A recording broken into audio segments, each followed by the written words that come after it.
When they came out with the 4 o'clock for Oklahoma State, I thought, we better check that. That's a weird time. Is that is that 3? Is that 4? That was weird. That's stupid. Texter, just finished listening to the Three Guys. Tony's last comment made me laugh. Many probably didn't get it, but the Fighting Shianos? How many times has he been at Rutgers? Rutgers. Excellent reference to Rutgers. Made me laugh out loud. Bud in Lexington. When I was traveling with the Mountaineers, for some reason, I have more memories of going to Rutgers than any place else, and I don't know why. We had good meals. Oh, had good meals. We had good meals, remember? And had a good booth, too. Nice booth. Nice booth. Yeah, nice booth. No parking problems. I received several texts on the following topic. I didn't use some of them because they became repetitive. But on the last episode, I screwed up with Fred Munster. And a lot of people called him Fred Munster? Well, yeah, a lot of people called me out. So anyway, how about this guy? Hey, Tony, how could you call Herman Munster Fred? The man was a legend. It's like calling Muhammad Ali, Abdullah Ali, or Bart Starr, Bert Starr, or Willie Mays, Billy Mays. Get it together, man. Well, you got confused because it's Fred Gwynn. Yes. Fred Gwynn. Didn't your mom know Fred Gwynn? Neighbors. Wait a minute. Wait, what? Excuse me? What? His mom was unbelievable. What do you got? What do you got on Fred Gwynn? It's really wild in that text. I could go deeper on that text, who they lumped together. Lived by Fred Gwynn. Who did? My mother, growing up. Lived by Fred Gwynn. Could drive by the house, and Mr. Gwynn would be in the front yard waving to the young ladies, young kids. Is that right? Yeah, it's true. It gets better. So he's from Iowa? Huh? That was in New York. Okay. He was in New York. But wait. There's more? Well, yeah, you've heard this one. Who'd your mom used to have Sunday dinner with? Gentleman by the name. Well, there's a couple people in at the the room. dinner. But who hosted the dinner? One of her very good friends growing up was Jill Cosell, daughter of Howard. Really? And who was Howard Cosell famously friends with back in the day? Who? A young Cassius Clay. Oh, okay. And? Would have Sunday dinners at the house. So who all was there? Ali. The Cosells, and Cassius Clay, and my mom randomly walking in.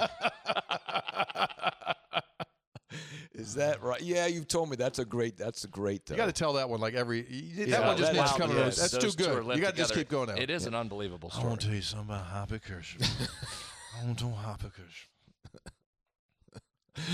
That's Sunday something. dinner. Hi, Cassius. Good to see you. Pass the gravy, please. Joe Frazier. Oh, Cassius, could I get some rolls? Oscar Bonavena. Texter. I waited until. Quarry. I mean, at that time, how many rooms is Howard Cosell in where he's not the most famous person in the room? Yeah, really. There wasn't many, especially in his own house. Plus, it must have been. I mean, he must have been young because he was still Cassius Clay, right? Archie Moore. Floyd Patterson. Sonny Liston. That is great. Too bad your mom didn't have a picture, right? Right. Oh, gosh. Texter, I waited until the text line slowed down, but I wanted to follow up with TC on the mowing information. Remember I said mowing grass is a great job? Yes, yes. So this guy comes in, he says, I agree with you that it is a great job, aside from the occasional rain and bad customers. Now, I say this with a preface. Joan did mention the artificial turf in the back of the new crib, so if you ever get a hankering to cut, I've got you and fine look and fill a customer list ready to go. He always said you would like to sit back and cut some grass on occasion. LOL. I did not put artificial turf in my backyard. Are you mowing your own grass? I will, yeah. Absolutely. Okay. Yeah. I did not go artificial turf. However, with this recent drought, I certainly wish it. Did your turf stand up? Fantastic. Really? Put so much water on it, Mub came over to the house and said, yeah, we think you got a lake. Seriously. They did.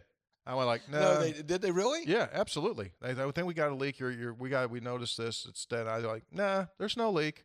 We're running about 6 hoses, buddy. We're going. Got your water bill like $6,000. Well, $4,000 less, but a little bit more. Really? Yeah. Oh, my gosh. It's the price you pay for water, Hoppy.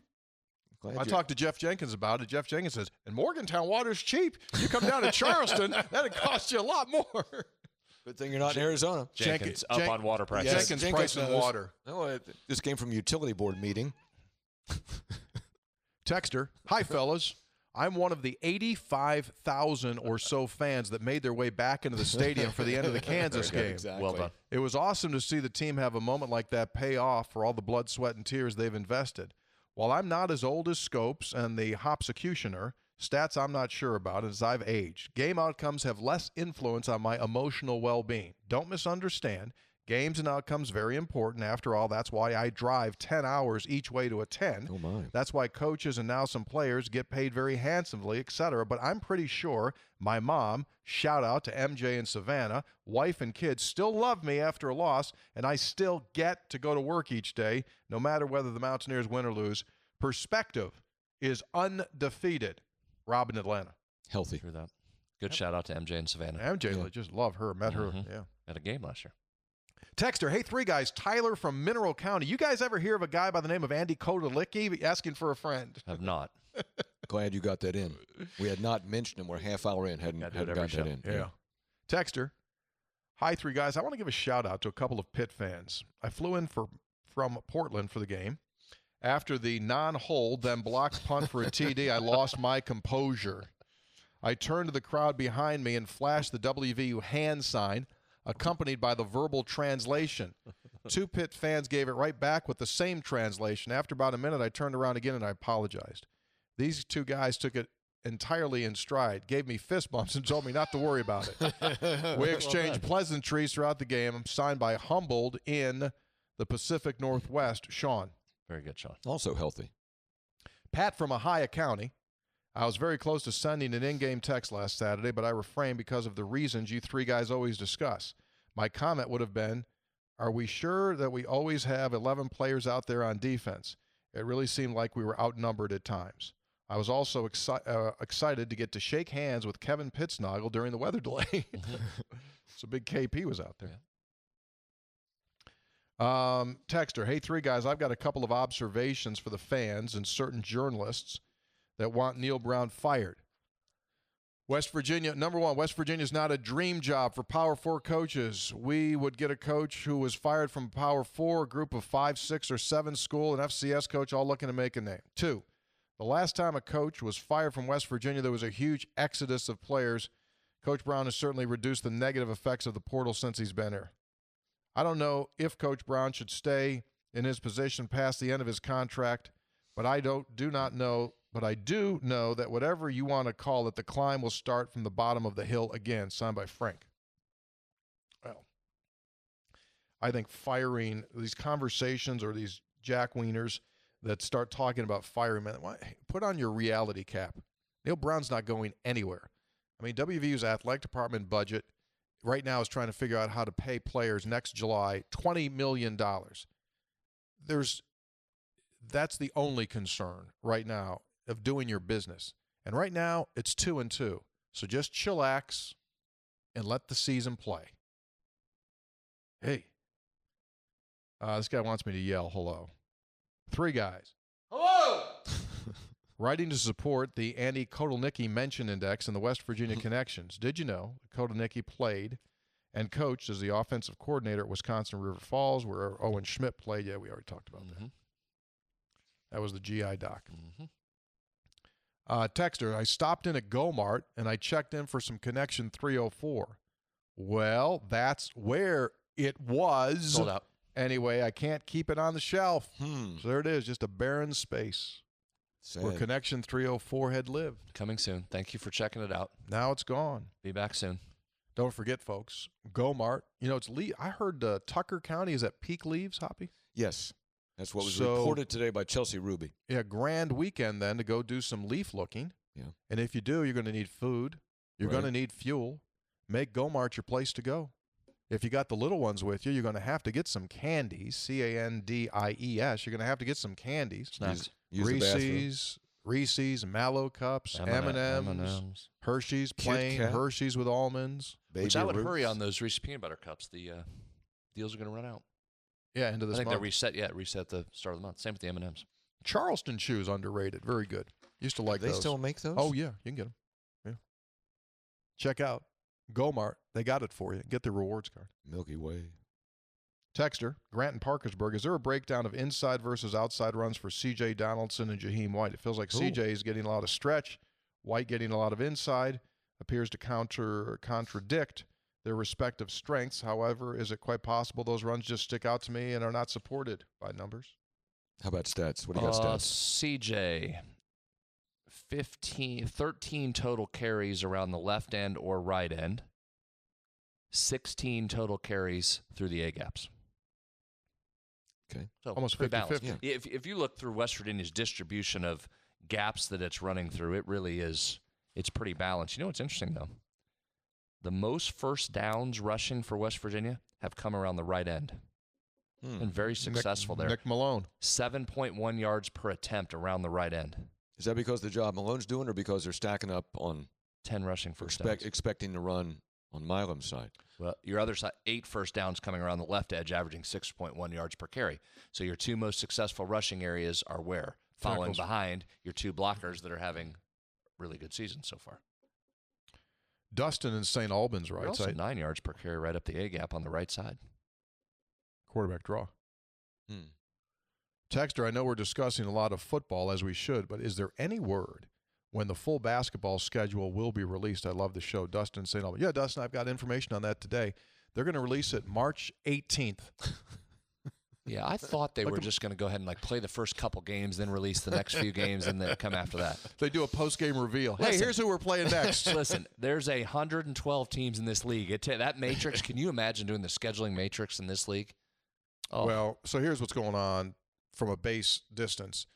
Obviously, it's a computerized system that shoots out the schedule. There have been multiple back and forths with the schedule. Schools look at it and go, you got to be freaking kidding me.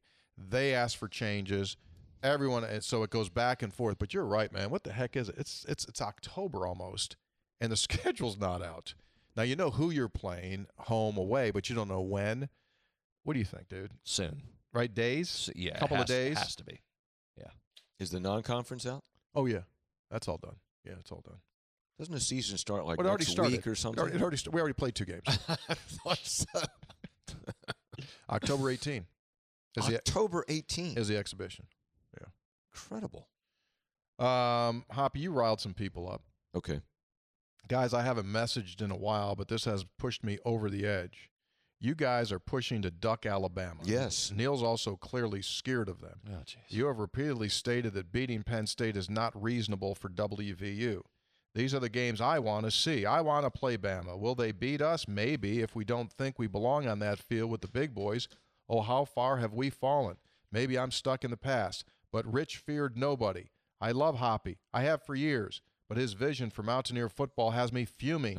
7-win seasons, we should celebrate that. Making a bowl, who cares? Everyone goes to a bowl.